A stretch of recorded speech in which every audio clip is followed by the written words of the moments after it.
Okay, so welcome along. This is a great pleasure to have Niki Williamson and Simon Tonkin, also known as the Inglorious Bustards. Thank you for coming along. Thank you. Thanks, David. Hi, everybody. You are in lockdown along with me in Spain. What's it like? How many days has it been? 40 now. 45. Yeah, I need to consult the wall where I've been scratching each day off. Actually, we're really blessed here because we've got, well, we can just look out the window and we've got migration to see. So really lifts the spirits. Like last night, we were sat here watching Netflix, as you do in lockdown, and it had to go off because there were a good 100 bee-eaters going over. So that was much better than Netflix. Actually, that's why I've got my binoculars ready, because you've got to be ready, right? So, can you, before we actually talk about you guys as to how you found yourself in Tarifa and also your backgrounds and stuff, in case people here do not know who you are, where is Tarifa? How geographically even? How can you explain where Tarifa is? Oh, where is Tarifa? So I suppose if you imagine the world map drawn from the European perspective and you see the Iberian Peninsula going down, kind of like a tilted square right down to a point where it, on the map, on the face of it, looks like it actually meets Africa. So at that tiny little point there, that's where Tarifa is. The distance between Europe and Africa at that point is 14 kilometres. And for those of you, I can see a few familiar faces. For those of you that have been here, you'll know, you can see it. It looks like you could actually touch Africa from there. So it's very much a place that we chose on purpose because with that tiny sea distance between continents, that's the place where about 75% of Europe's migratory raptors and other soaring birds like storks choose to cross the sea because it's so short. So it just puts us really right at the epicenter of migration, which is something that we're both pretty big fans of, really. Watching mass avian movement like that is an incredible uplifting thing. Yeah, it's epic as well because it's a meeting of two cultures as well. So you've got the continent of Africa, the continent of Europe. This is the narrowest point between those two continents. But on one side, you've got Spanish Andaluz culture, which has very much been influenced by Muslim culture as well.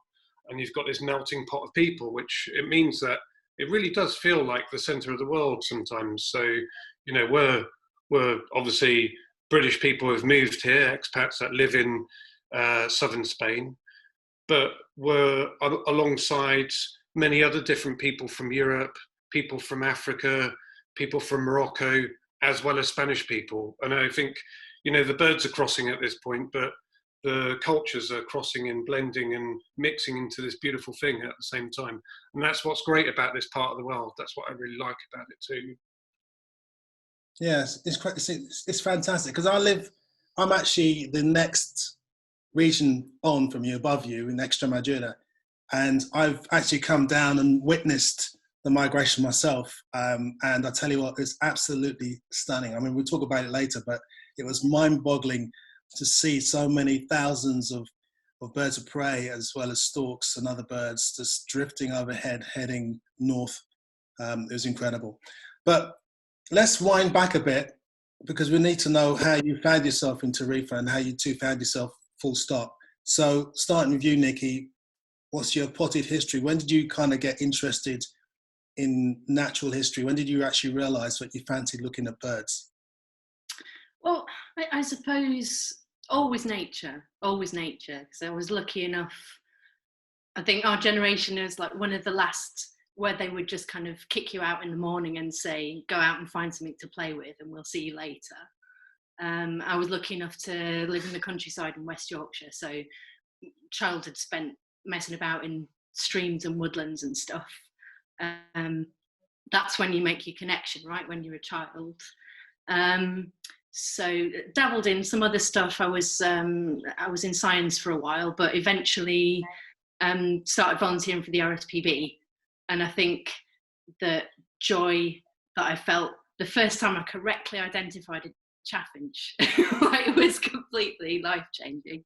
And I sort of realised that the more you find out and the more you learn, the more fascinating it becomes. So I think birding is just something, you know, it's an incredibly uplifting thing to be part of, and a great way of getting people together as well. So what was I talking? Oh yeah, so volunteering for the RSPB, power tools, scrub bashing, that sort of thing. And then eventually moved into farmland advisory work. So, which is where we met, actually. We worked together for a very long time before this started on projects around sustainable agriculture in the UK to start with, but also further afield along the East Atlantic Flyway, looking at ways of providing habitat for migratory birds, particularly turtle doves was a big thing that we were both involved with at the RSPB. And then here I am. And how about you, Simon? It's a bit dull, really.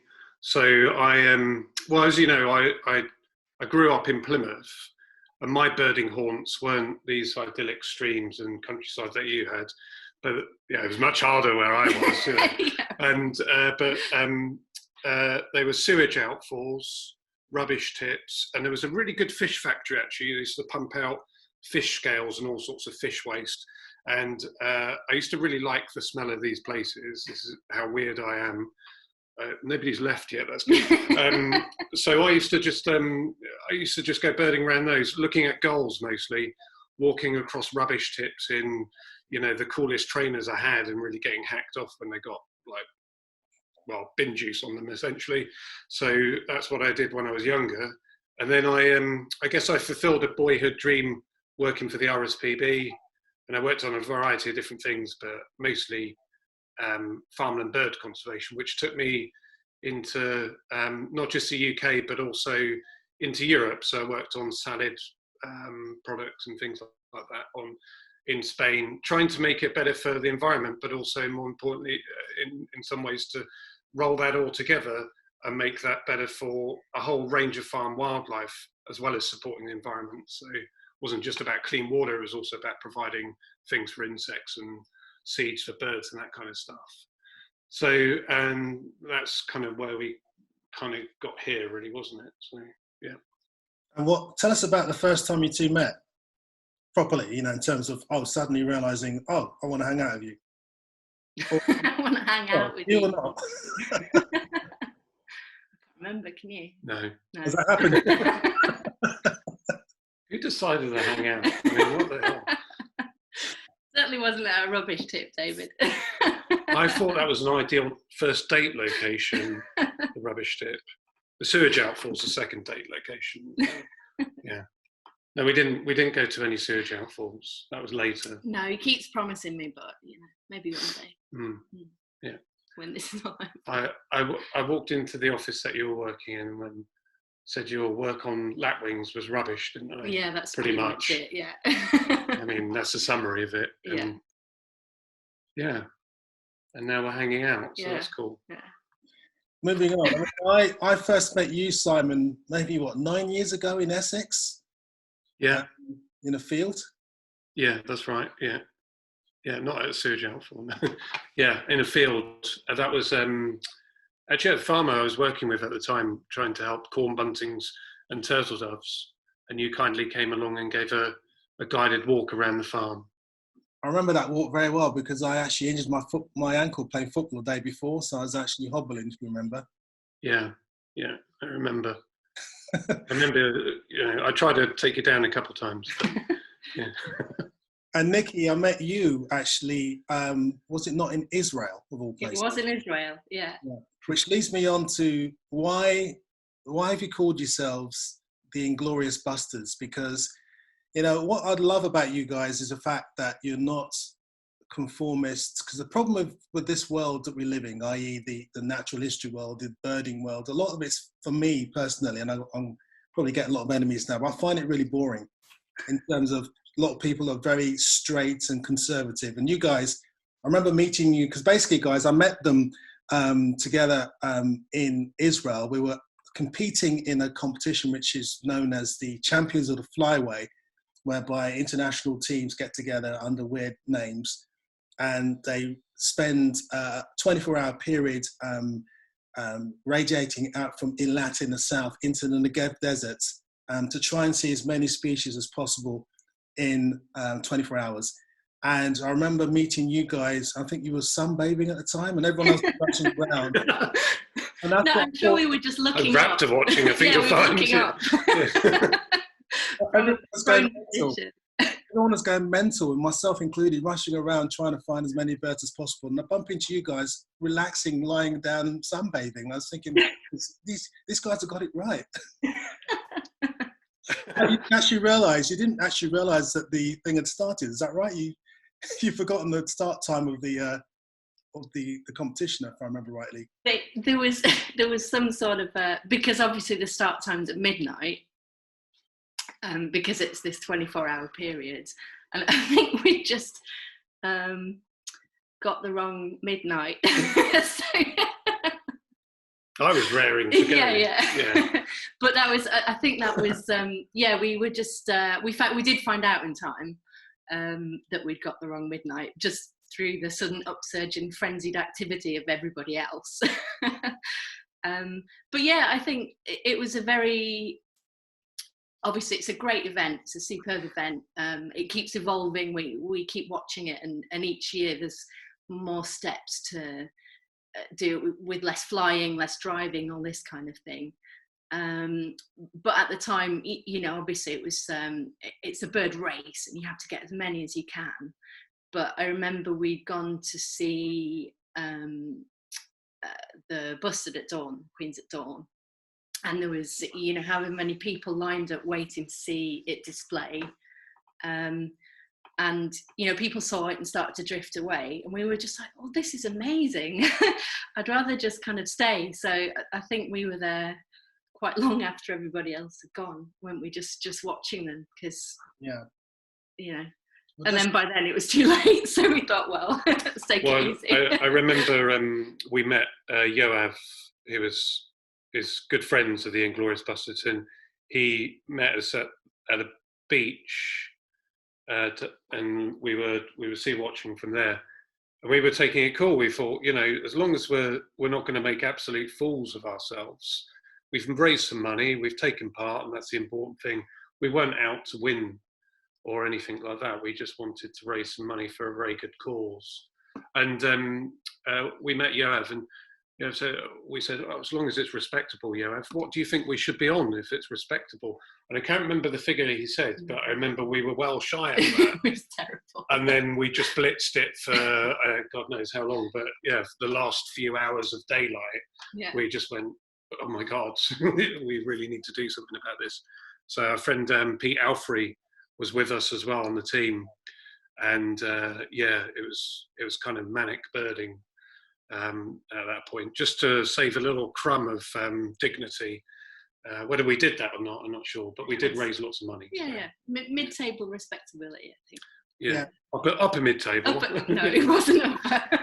Just to explain to the others who may not know what the Champions of the Flyway is, it's basically a competition in which teams are organised and invited in by the Israeli organisers, and the idea is over a 24-hour period, you race off into the desert or wherever you want to be within the playing area to actually see as many species as possible. And I believe this is a species that you are named after then, yeah? The Inglorious Bustards. This is a bustard. So this is the McQueen's bustard. Is that what you're named after, or? It kind of is. Without so the Inglorious part is because we don't seek fame. That much was clear from the Champions of the Flyway. And the other aspect, bustards are really cool, but they're also large. And the Great Bustard, of course, makes this brilliant trumping noise which is highly amusing. So we thought that really fitted as well. People really liked the name, you know, and everybody remembers the name Inglorious Bustards. So, and whenever we have it all across the side of our minibus here, and wherever we drive, and you drive into maybe one of the Raptor watch points, and people don't know us necessarily, they look at the van and they always smile, and I love that because that name just makes people smile. So we thought, well, we're going to keep that, and it was quite irreverent, but it was funny, and people remember it. So, and it has some meanings too. Good. Well, tell us a bit more about your work. I mean, obviously, the migration side of it. You guys are in total love with migration. Explain your love. Tell us why you love watching these birds migrate across Africa into Europe. Wow. How long do we have? Well, it's awesome. It's just one of the most amazing things to see is thousands upon thousands of, say, black kites, for instance. I have that video of 11,000 black kites crossing the Straits, and that was just within a couple hours. You know, to see that volume of life, but on the move as well, without borders, without any passport checks, without lockdowns or anything like that. Just making that annual struggle each year. It's just amazing to watch, and this barrier between Europe and Africa, even though it's only 14 kilometers wide here, it's still a big barrier to them. It's a huge Herculean effort to get across this area of water because they drop. They only get the thermals over the land, so as soon as they hit the sea, they're dropping, and that's a real problem for them. So they have to cross at this really narrow point. So you get all this funneling of life into this area and this constant movement. Yeah. I really love that idea. That I think that's why I like travel as well, is because that constant movement, that moving freely, but also marking time as well, is really important. Can I just the observation's really cool. Can I just interrupt? Can you explain, because some people here may not actually be familiar with black kite, let alone how they migrate. Can you kind of explain the methods that these large birds of prey use to migrate versus smaller birds that migrate across water? Yeah, sure. So these birds, we have a variety of big soaring birds, a lot of raptors, but also white storks, and they have long, broad wings, which take a lot of power to flap, a lot of muscle to flap. That's a wing that's designed for gliding on thermal. And so what these birds are doing is they're trying to cross at this narrowest point of sea between the two continents. Just lost sound. Sorry. No, go on. Sorry. Yeah, sorry. Just this narrowest point of sea between the two continents. And so they're thermaling up over the land, getting as high as possible, and then drifting out this time of the year in the spring, obviously coming north to Europe, and drifting out over the sea. As soon as they do that, they're dropping all the time. And that's a real challenge for them, because if they drop too far and too quickly, they have to then start power flying. And that's a real problem because they can't sustain that for very long. They've got to move these big wings. And if they do that for a long time, they're essentially crash into the sea and drown. So it's a real challenge for them. But what they do as well, we have these crosswinds. We have the Levante, the easterly winds, which is really gusting winds, and the westerly, which is really fresh winds from the Atlantic. Invariably, it's not very often it's north or south. It's normally one of those two. So when these birds are crossing, they have this thing that they're dropping all the time over the sea, but also to contend with these crosswinds as well. So what the birds often do, more experienced birds do this really, really well. They will turn into the headwind at the last minute or towards the end of their journey. Maybe they're halfway to 3/4 of the way across. Turn into the headwind and actually use that just to get a little lift as well. So slowing their ground speed, but it's just giving them a little bit of lift on these broad wings so they don't have to flap too long. So that 14 kilometers becomes a lot longer as well. It's very rare that it must be for a black kite or a short-tailed eagle or a white stork that the actual crossing is 14 kilometers. It's probably a lot longer than that and takes longer than you think because of these crosswinds and other environmental factors as well. I always sort of picture it as like it's like this huge exercise in complex trigonometry and navigation that they have to undertake without conscious decisions. So a friend of ours, Alejandro, works for Fundación Migres, one of our conservation partners. He explained to me a lot about the fight of the Griffon vulture, because young Griffon vultures migrate from here to spend their first couple of winters in Africa to kind of find themselves and stuff and come back when they're ready to breed. So for every metre of height that they gain, they can glide for 10 metres.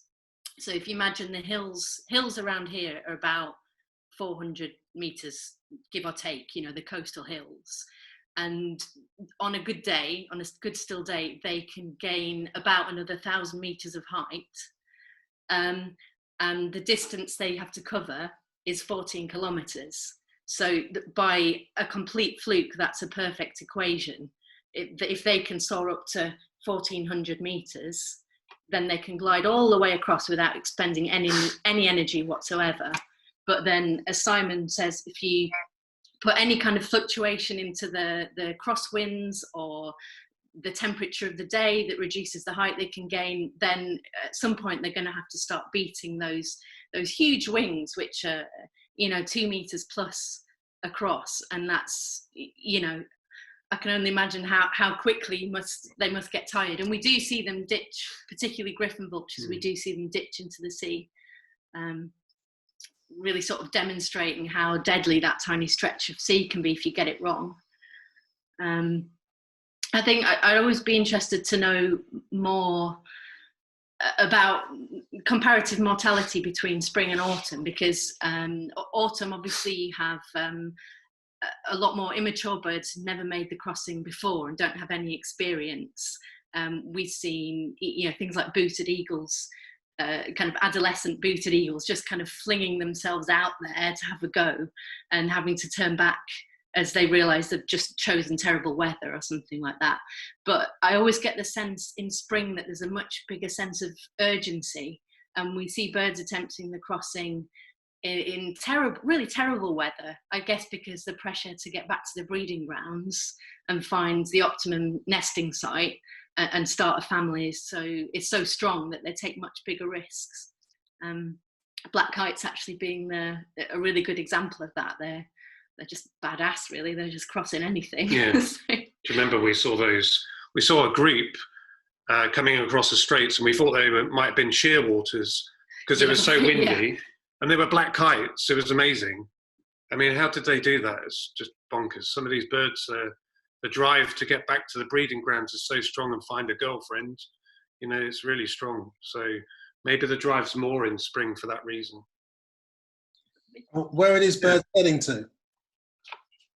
So the black kites are heading, there's actually a big breeding colony, one of the biggest in Europe, near Sevilla at Doñana Natural and National Park. But they're heading up as far into mid-France to breed and across Europe. And some of these birds are going in further into Eastern Europe as well, because this is a narrow point to cross at. So obviously the black kites, most of the population coming through at this point are birds of the Western European breeding population. But species like short-toed eagle, for instance, some of the young birds from telemetry have been shown to come all the way, not crossing at the Straits of Messina in Italy, but coming all the way up through the Italian landmass and coming down through France into Spain to reach here to cross at this point, because they're very big winged eagles. So I've got a video. I don't know if this is the right point to show this video, David. So I think it's not very good quality, but I've got a video. of about a small proportion of about 11,000 black kites. Okay. I'm not sure if you can hear us. It worked in rehearsals. It did. So let's see if this works. So this is really bad because can you see that okay? Yeah. Perfect. So this is actually at Kazaya, one of the watch points, which some of you will be familiar with. And I literally just took this with my mobile phone on my scope. I'm a lot better at digiscoping now. Tell Paul Hackett I'm a lot better. And that's just one of the examples of this huge welling of black kites. And these guys are just roosted overnight, literally on the ground on a hillside, waiting for the right conditions to go, the thermals to get up over the land. And they're all mingling together to find this thermal together. Brilliant stuff. Great to watch. So many raptors. Brilliant. Yeah, because I remember when I was with you a few years ago and we had that massive cloud of birds streaming over from Africa, and you, Niki, in particular, was getting quite emotional about it, weren't you? Yeah, I cried. I still do that, David. I do that regularly. It's has to be seen, has to be experienced and felt, I think, to be understood what a day like that is like. But yeah, that day with you, I'll never forget that. That was quite spectacular. But it's not just large birds of prey that make the crossing either, is it? No, we get huge numbers of passerine migrants as well. And they don't struggle as much with the sea, but of course there's no resting points over the sea, but they can do more powered flights, things like swallows, bee-eaters, for instance, European bee-eaters, really colourful, emblematic species, which they're not just colourful, they make a beautiful noise as well, particularly when they're migrating, make this bubbling, beautiful noise. They always sound like they're on their way joyous. to a party. Yeah, and they sound like they're really happy to be in Europe as well. So yeah, we get a whole range of different stuff like that, but also butterflies and moths as well. And we have a friend here who's actually staying at the Migres Centre, our conservation partner, and he's moth trapping every day and finding new stuff all the time, migrants coming up from Africa. So there's a lot of unknowns about this area. Naturalists have often concentrated on these big soaring birds, but there's a lot more to be found and discovered here still now. I mean, you guys have, you guys plus others have found stuff in Tarifa and areas around there, haven't you? I mean, you're talking about your Scops owls, for example. Yeah. So Scops owls, not a regular bird breeding here, but we have them literally keeping us awake at night. I always wake up and think, oh my God, there's a Scops owl calling, but then I realise that I live here. And so, yeah, but that used to, actually, from the lockdown, it's changed because they used to be calling from about 2 or 3 o'clock in the morning. And that's mostly because people have left the bar just around the corner here. And it's gone a little quiet, and they presumably don't have any competition for sounds. But now they're starting 10:30, 11 o'clock at night, and then going all the way through the night. So we have the window open at night, we hear the Scops owls going to bed, and we wake up to bee-eaters calling in the morning, leaving their roost, because they roost on the edge of the village here before heading north to you, David. So we send them on. Well, that's good to know. That's very good to know. Obviously, you're under lockdown now, so you can't really go birding. But if you were to sort of walk around your area now, what sort of birds have you seen?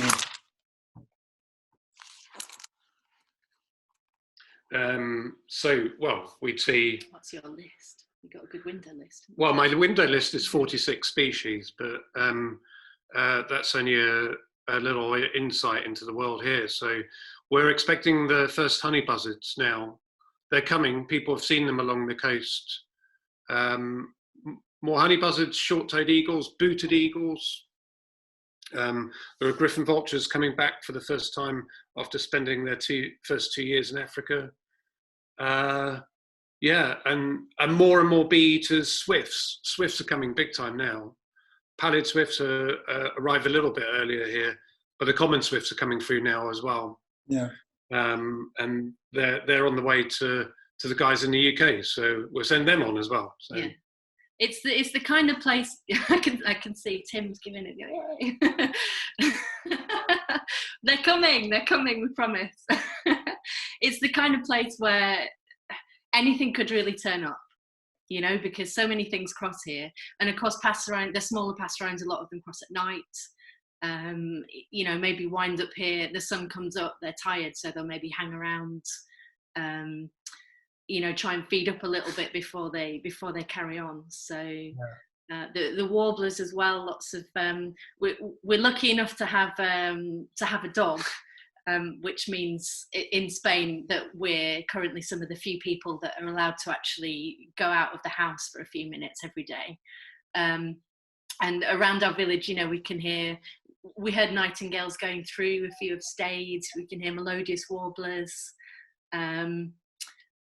A few people have seen or heard redneck nightjars turning up, which is one of the sort of key species that people like to come here and see at their roost. God, what else? This is painful, speaking about what's out there. I even had an eagle owl. Eagle owl, yeah. I love the sound. This is the sound. This is a redneck nightjar. I don't know if you can see, but this is the sound it makes.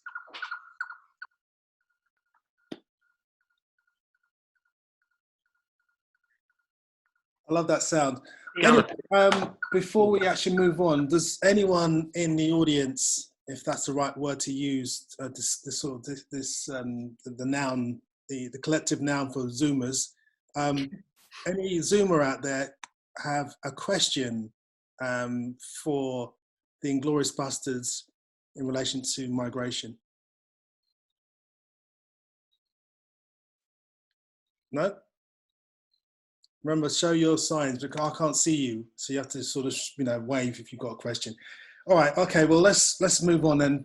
Basically, Chris is waving. Chris. Hi, Chris. Hi, I was just going to ask whether the duration of the migration in spring was narrower than in autumn. I know you said there's a sense of urgency about it, but does that mean there's a more compression on the time of the overall migration? That's a good question. For certain species, undoubtedly yes, but then it's sort of the numbers get compressed for certain species, like honey buzzard, for instance, into a few weeks, but then it gets dragged out as well, either end. So good example is booted eagle. Booted eagle average date is around about late March. They're passing through here, but that can go right through. We'll still get booted eagles coming through here June, and as early as February. So the migration can be quite protracted and drawn out, but the actual numbers can be concentrated into 1 or 2 weeks, maybe 2 weeks for certain species, and even more prolonged for other species. So honey buzzard definitely is more compressed, presumably because they're coming from further, but things like white stork, for instance, that starts in February, but you can have birds coming May, June time. And then they're going back in July as well. The first ones start going back in July.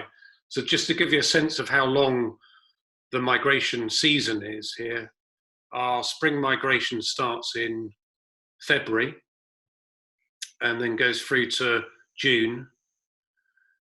And then the first birds going back start in July, and actually the white storks, we get some big numbers of white storks in mid to late July. And then that goes right the way through to October, November, even December some years, particularly, and the species change over that time, but also there can be 1 or 2 of the later birds passing, or birds from slightly further afield. So for instance, maybe some of the Italian breeding short-toed eagles might be a bit later because they're coming from a lot further around in the autumn, but they should be at the same, near enough the same time in the spring. So yeah, it's a really complicated, it's a really good question because it's quite a complicated one to answer fully, because it just keeps going and keeps giving. That's what, it's great, and it's really good to be here. It's a brilliant place to be. And if you haven't been, come, we'll show you. There's a statistic that I've heard that there's migration in the Straits happens or is recorded on 300 out of 365 days a year. And somewhere in the middle, they start to cross over. You know, there's things still heading north as other things are heading south. So it's Okay. endless movement. It's fascinating. I think Tim, have you got a question, Tim? Yeah, hi. Hi, Tim. Hello. How you doing? Hello, Tim. With the raptors, particularly the booted eagle, short-toed eagle, and the red kite, the black kites, actually also the storks. Where do they end up in Africa? Where do they spend the winter? These birds. Oh, okay. So most of the species are ending up as far as the Sahelian zone of Africa. Some of the species, like honey buzzard, for instance, are going to the edge of the moist forests of Africa, so that tropical wet zone. But most of the species that we see going through here will end up somewhere like Senegal, Gambia, Mali, that sort of area on the western side of the Sahel. And that's actually one of the reasons why we work closely in the Gambia, because with the guys in the Gambia, is because a lot of the birds that are passing through here, which we're trying to help, actually end up in the Gambia. Because of the river system there, it's a very, very important small area as a country size goes, particularly in Africa, concentrated area where a lot of migrants pile into there. It's almost like the source wintering ground for a lot of the populations of different species, because at one end you've got salt water of the river, and then you've got the more freshwater end. So yeah, they can be anywhere between the moist forests up to the most in the Sahel. So the booted eagles, short-toed eagles, black kites, Sahelian areas, some of them not that far, because some of the booted eagles will overwinter in even southern Spain, very few, but a few. Some in North Africa, and black kites do the same. Less of them overwintering in southern Spain. But certainly they're going to the Sahel, where the honey buzzards are going a little bit further south into that tropical zone, just into the edge of it. Okay, Tim, is that okay? Thumbs up from Tim. Good. Barbara, have you got a question? Sorry, Barbara. Let's try you again. Hi, Barbara. Oh. Hi, Barbara. Hi. Under ideal conditions, if you pick one bird, say a Griffon vulture, and they have ideal conditions, how long would it take them to cross the Straits in terms of time? Just so I get an idea of kind of the sustained effort a bird might have to put in to get across. Maybe 30 minutes, 40 minutes. Oh, 30. Oh, yeah. I'm going like 8 hours. No, it's like about 30 minutes. Oh, interesting. Yeah. Okay. If you think about the length of the entire journey that these birds have to make, and the tiny fraction of it that is the Straits of Gibraltar, really, it's half an hour in what can be a month's journey. But yet the relative, the time, I suppose another way of looking at it is how long short-toed eagles can wait here for a week before they get the right conditions to make that half an hour flight. So it really is a disproportionately long stretch. You know, it's such an important point. They have to choose the right time to cross, the right conditions, not too early that the conditions are bad, not too late that they miss out on the good habitat when they get to their destination. But you know, we see them gain height, we watch them go, and you can watch them right the way across, or you can watch them arriving right from the other side. And also with the advent of affordable satellite tracking, there's a lot of information now about how long it takes birds to cover particular distances. And so then, like that, you can watch them all the way across after a week. So then a trip gone wrong might take, say, an hour, and that would be way too much, or... Yeah, exactly. Once the point comes where, well, the larger the birds, the shorter the time they can effectively power fly for. So once that point comes where you're, you know, a couple of meters above the sea, then you're in real danger, because you have to rely on small updrafts from the waves and your own sort of fitness and body strength to get you the rest of the way. So if you've misjudged it, it's absolutely disastrous. Half an hour of absolute treachery. Okay, I believe Kat may have a question. Is that right, Kat? Hey, Kat. Catherine. Hi, guys. So good to see you. Good to see you as well, Catherine. So my question is about conservation in your area during migration. What are the top, like, 1 or 2 issues that you guys are constantly having to deal with in terms of the hazards? I know we talked a lot about the wind farms there, and that's an issue with the raptors, but is that the primary concern, or are there other conservation issues that you're facing? Specifically related to migration. So we work really closely. We're aligned very closely to a local conservation organisation called Fundación Migres, and together we monitor the migration. We count the birds coming through. We don't do it every day because, well, we get to show you guys around, so that's nice. But we support all the work they're doing. But one of the things they've been able to do with the wind farms, because it can be a windy area, we produce a lot of electricity from renewable energy from the wind turbines. But that's a bad mix because we've got these large soaring birds coming through. So what those guys have been able to do is work with the wind farm companies. And these wind turbines, remember, were actually put in before the designation of the area.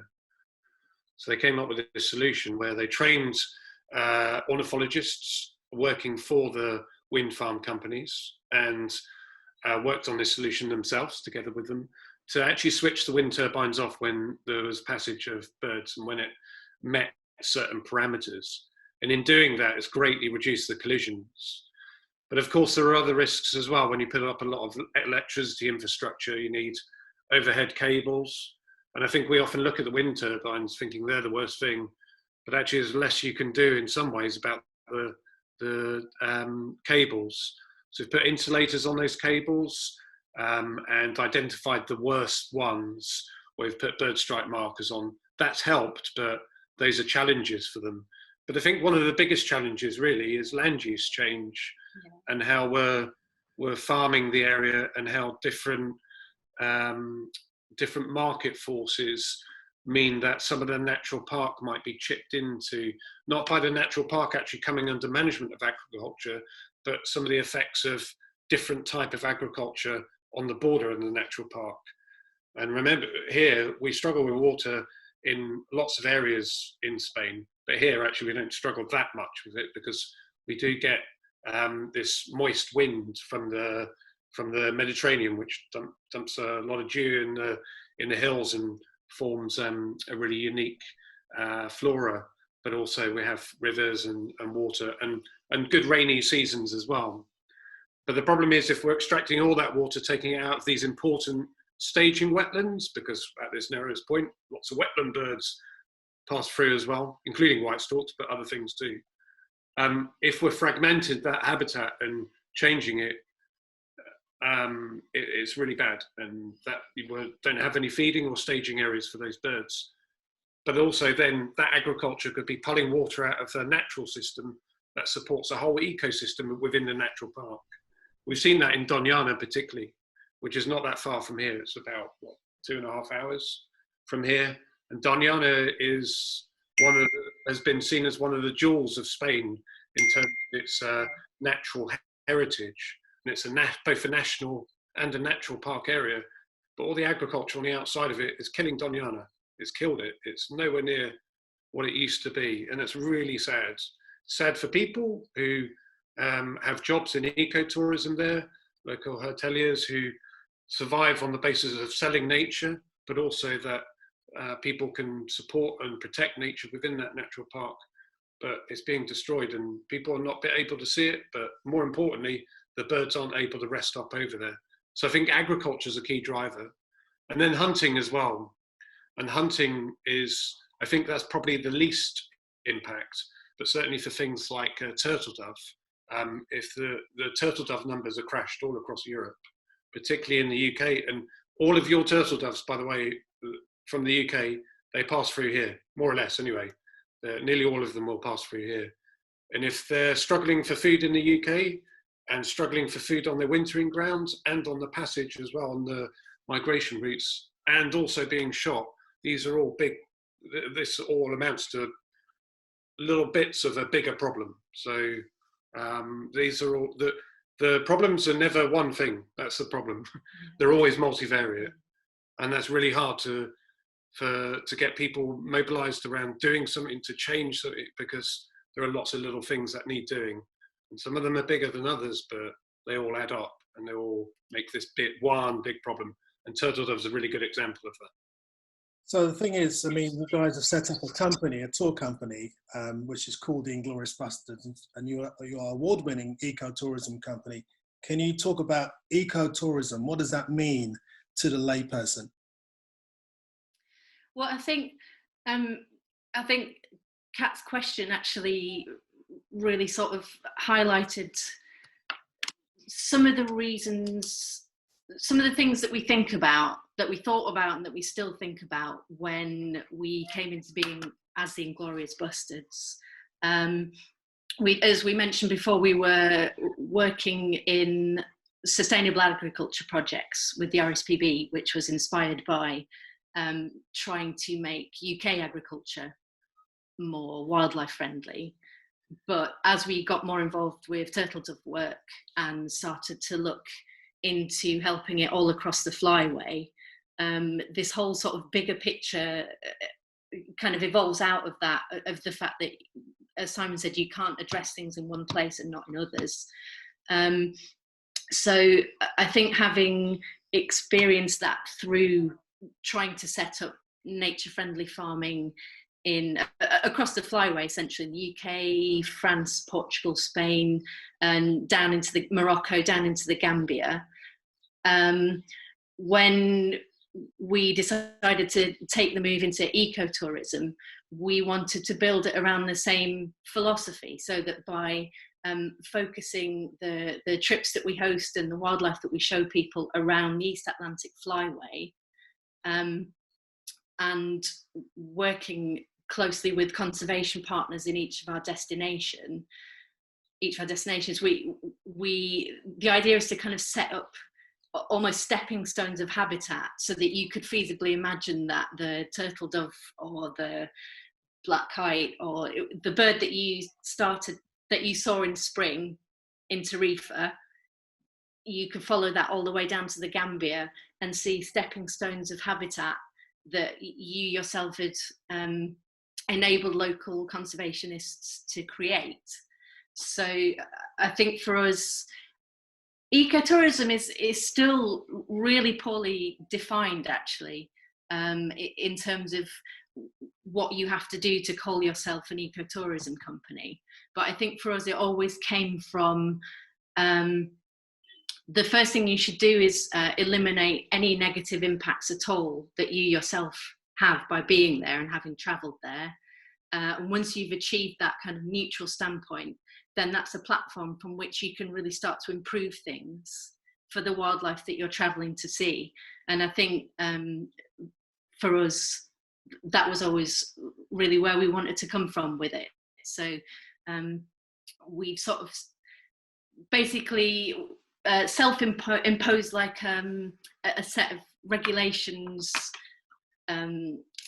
like a plan on ourselves how to minimise our own impacts, and then build on that and really start to improve. Albeit we're a small company, but you have to start somewhere, right? So to be able to take people maybe back to the same place and see an improvement since last time is something that sort of drives what we try and do, really. what we tried to do initially was, which Niki was saying about, is eliminate as much as possible our negative impact. So we carbon balance all of our work through the superb World Land Trust. So that's money going to acquire forest that is standing and holds on to carbon, but supports a whole ecosystem of different species as well. So that's really important. But also things like simple things, you know. I mean, like we see a lot of tours, and you see a lot of plastic bottles on birdwatching tours. You always see that, and that's something we can eliminate almost immediately.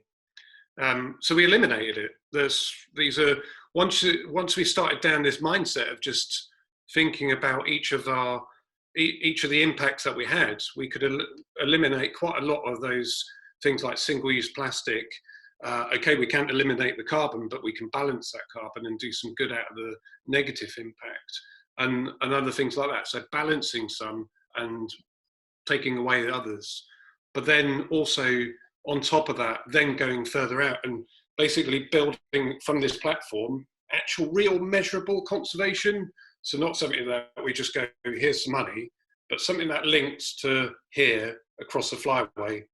So a really good example of that we've done is recently is we've done some of the mangrove restoration work in the Gambia, which is brilliant because it's great for people. So it stops flood risk, but it also provides, it sequesters carbon, but also it's brilliant for roosting bee eaters as well.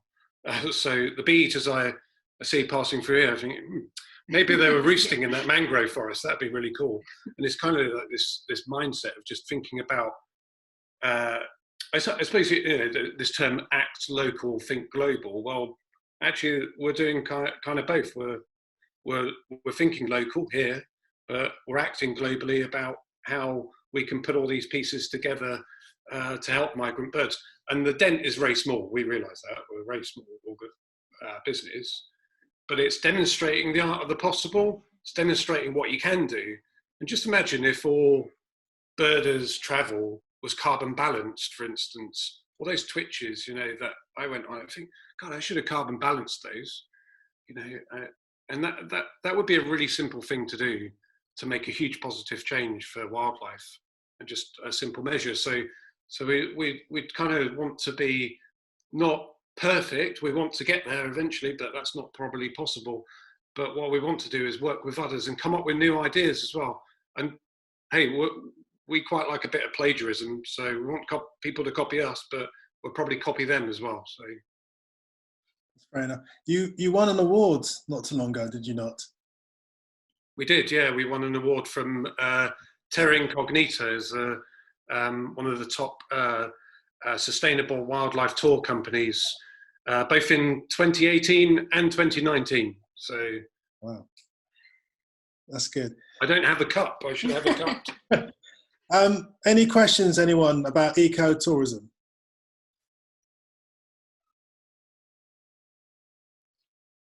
Anyone? Okay.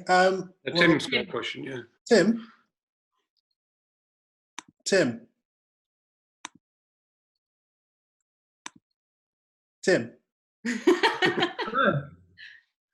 we go. This is probably a bit of a tricky question, but do you think the industry as a whole can have an effect on policy? You know, maybe right across the flyways through Europe and Africa, and affect how, you know, how our habitats are protected, how agriculture policy works.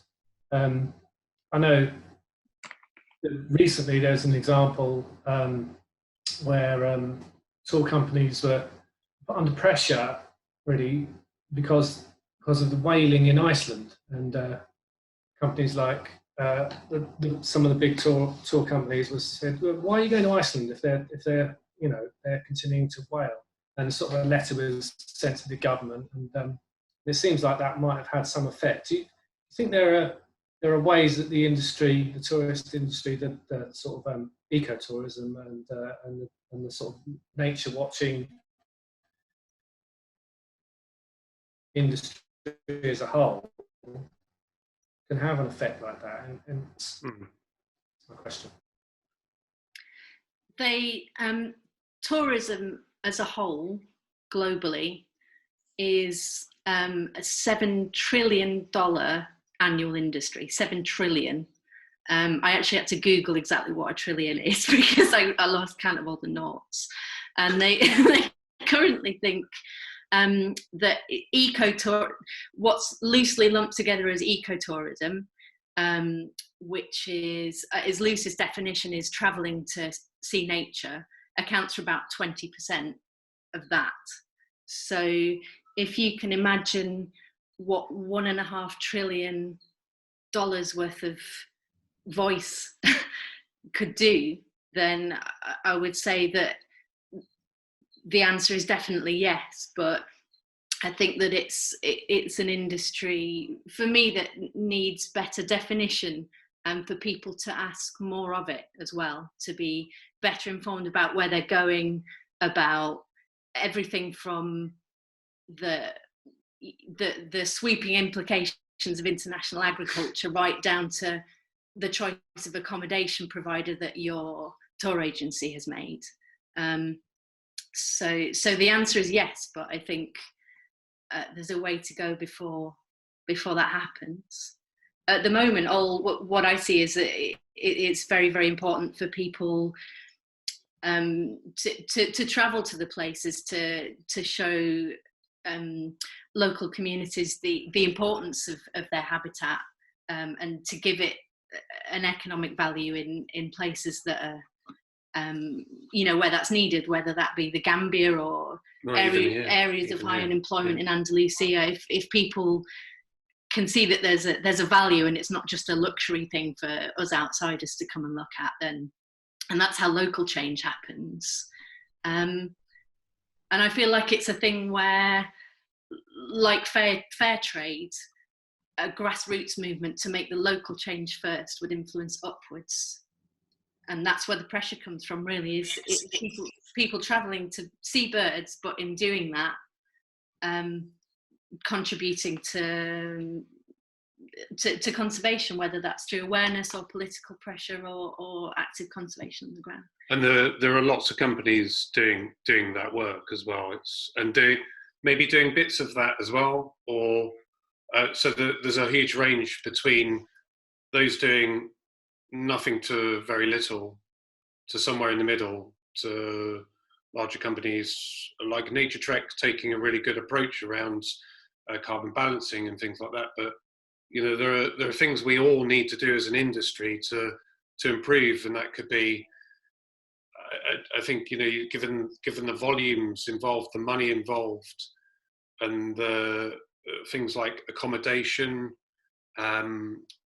the amounts of accommodation that are used, but and you could argue, well, that money is going into the local economy, but you have to ask yourself, how is that money being used in the local economy? Because if you're supporting so let's take an example, a hotel that in Murcia in Spain, one of the driest areas in hydrological collapse, that has a golf course, then that's clearly not a very good approach to be staying there. And it may be thinking about staying in a nice mountain village place where they have renewable energy and sourcing their food from extensive agriculture. And I don't think these are solutions for the industry in its whole, but I go back to the argument that we have to demonstrate what can be done, because if you can't get this right in ecotourism, you can't get it right in tourism wholly, and then, well, we can't advocate to others to change if we can't get it right ourselves. And I think in post-coronavirus, maybe the industry needs to change, and there's some talk about carbon balancing and flying and all this kind of stuff. But ecotourism does have an intrinsic value. It has an intrinsic value to people, because we love to see nature, but it also has a value economically, which supports wildlife as well. But if we could take that a little nudge up further to do all these other things as well, that could be a real positive change for the future. and we could see a bit of a groundswell. So Niki used the example of fair trade. That only started with a very, very small percentage of the market, very tiny. Now it's huge, and you can argue whether it's good or not, but it has made a positive change. And I think, well, if we can influence a little corner of the market, maybe that could be a snowball effect to change, bigger change, not only in ecotourism, but tourism generally as well. What do you say to the people who, especially on social media, who point fingers criticizing others for traveling abroad and advocate what they term as slow holidays or whatever in the UK? What's your response to those kind of accusations leveled at you? Well, I don't think finger pointing was ever helpful, and I've seen some very judgmental arguments around that. But I feel like the answer to that is to revisit maybe a little of what we've been talking about, which is if you travel, ask questions of your travel providers. Choose carefully which ones you use to make sure that your negative impacts of traveling have been eliminated. And then congratulate yourself in the fact that, having traveled around the Gambia, you've given 3 local guides full-time employment for 2 weeks. You've given employment for the day to innumerable local guides at community reserves, which are now more valuable for their wildlife than they are for their timber. That you've supported innumerable amounts of local restaurants and hotels, that you've helped people in that area realise that the wildlife around them is important, not just for intrinsic reasons, but also because it brings people there to spend money. And for the fact that as long as you're there and someone can demonstrate that you've come there for the wildlife, it's possible to demonstrate to policymakers that protected mangrove swamp is still worth protecting, and that protected areas can't get kind of swept under the carpet, forgotten about and chipped into from all sorts of planning angles and agriculture angles. So yeah, somebody's going to notice if it's gone. Yeah, right. Yeah. And the Gambia is a really good example of that, because the Gambia hasn't deforested as much as its neighbouring countries. And I don't think this is the only reason, but I think a big reason of that is due to it having, in the past at least, good ecotourism, and people realising that actually if we start chopping down all our trees, people might stop coming to see the birds, which in one of the top 10 poorest nations in the world is really important. It's an important part of their economy. But also, if people are directing those dollars, euros, pounds into really good sustainable accommodation, food projects, and ecotourism, because that's what it's all about, is all interlinked, then actually we think that's a more positive outcome than the negative outcome of the travel in its own right. And of course, hopefully you've balanced that negative impact already anyway. And I sort of feel that people like us that like to travel to see nature and to enjoy nature are probably likely to disproportionately punish ourselves in terms of traveling less, when actually it's such a small proportion of travel, compared to the big bulk of travel, which is business trips and package holidays, which typically will be people who wouldn't be looking to change that. It'll be people like us that punish ourselves disproportionately and end up not going to the places that really need us to go there in order for conservation there to continue. So, well said. Okay, we're going to lighten up because it's time. Got a bit serious there. Yeah, can I open the wine yet? it's time for us to go nearly. So I need to ask you some burning questions. What's your favourite bird? After you. Common swift, epic traveller. And talking about common swift, I understand you got a bird guide on your arm of all. Oh, I have, yes. Can we, Ready for what will hopefully be inshallah, our next trip that runs in July to see the 5 breeding species of swift in Spain. So we have, or maybe people can name them, I don't know.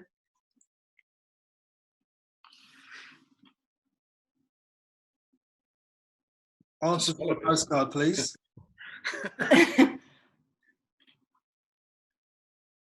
That one, you know that one, David? I know all of them, I think. Good. These are the tricky ones, common or pallid.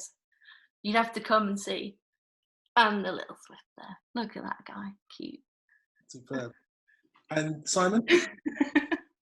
I always find that a really difficult question to answer because I always sort of dodge it and I say, oh, the last one I saw. That's my standard response, but I do love eagles. Man, the eagles are so cool. So I got one as well. I got a short-toed eagle. So for that alone, I'll say short-toed eagle, but it'll be the last thing I've seen, you know, like the bee-eaters this evening maybe, or I don't know. It's really hard. Birds are brilliant, you know, so all wildlife's cool. And if you could be anywhere on this planet, notwithstanding COVID-19, where would you be right this very second?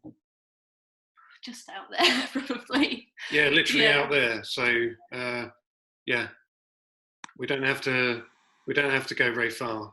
Yeah. So, totally, I'd love to just go out and look the other way from where our window looks, because the stuff I must be missing behind us. Whoa.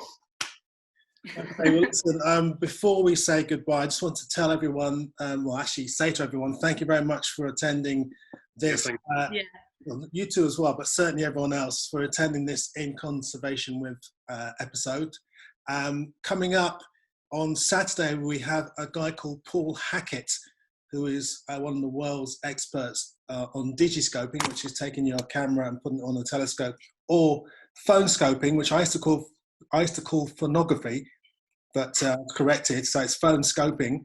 He's going to teach us on Saturday how to use your phone, your smartphone, to take pictures of birds. So that should be pretty interesting. Next week, we've got a whole array of people ranging from Kate Bradbury, who's going to be talking about urban gardening. We've got a guy called Magnus Robb, who's going to talk about how to record birds migrating overnight using your phone or using other bits of equipment. We've got Tony Jupiter, who is the head honcho at English Nature, and one of the things he's going to be discussing is why they've agreed to allow to have peregrine falcons taken from the wild. So we've got some really interesting people coming up over the next week in a bit, and I hope you tune into that. Look at my website, all that information will be on the next few days. So thank you so much, Simon and Niki. I'm looking forward to when all this is down, finished, to come down and hang out with you guys in Tarifa and share a glass of, well, not share a glass of wine because it's coronavirus, but I mean, have a bottle of wine. And we'd like to say thanks to everybody who's come as well. It's really nice to see so many little faces on the thing. It's lovely. People we know and people we don't know. Yeah. So people we don't know, well, we'll see you here. So then we'll know you. It'd be nice. Okay. And the people we do know, keep coming. Oh, let's go. Hi, Gary. Guys, thank you very much. And everyone, take care, stay indoors, and don't forget to keep looking up. Until we meet again. See you later. Thank you. Bye-bye. Nice to see you.